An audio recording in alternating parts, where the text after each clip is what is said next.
So remember last week, we had posted a story out of Minneapolis of this guy by the name of Tom Austin. He's a venture capitalist, and he was harassing some young brothers that was in a private gym. Well, of course, that video went viral. Everyone has, definitely condemned this guy. And what happened after that, just to give an update, okay?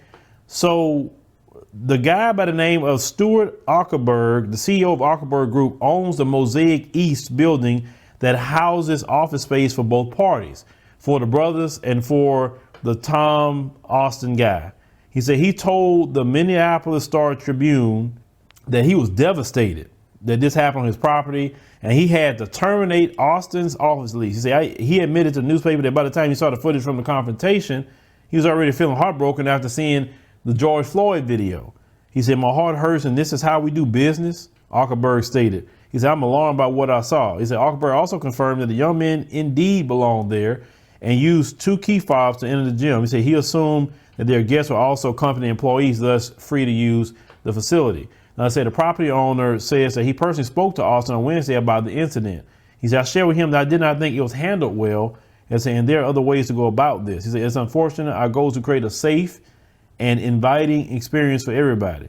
Now, they say for his part, Austin also gave a statement to the Tribune, saying he admitted to messing up and stating that he should have handled it differently. He also told Al that he was sorry how his actions made them feel. He said, I'm sorry you thought I was being racist, but I was not." He said, "If you were a bunch of women, I would have done the same thing." Lies. He said in posting an Instagram video, young men who own a social media and branding company called Top Figure, he said, wrote that they wanted to bring light to the racist incidents. They know they would not have been allowed entry into the private facility if they had not been given access prior. And so they wanted to come forward in hopes of bringing in the kind of racial profiling black people experience on a daily basis. So it's good. This guy had his lease terminated. That's good. See, you have to understand, ladies and gentlemen, the cell phone camera and the internet is the best friend that you ever have. It is. We don't have to wait on anyone to share our story.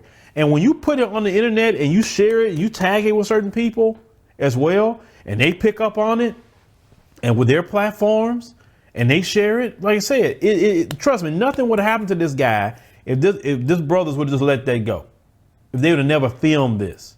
He lost his lease.